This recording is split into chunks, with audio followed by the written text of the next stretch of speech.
Bàn giao máy cắt lên mà cắt 80, chuyên cắt lốc tủ lạnh.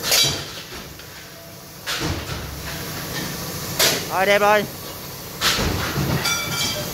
Mọi nhu cầu xin vui lòng liên hệ 093 818 1959.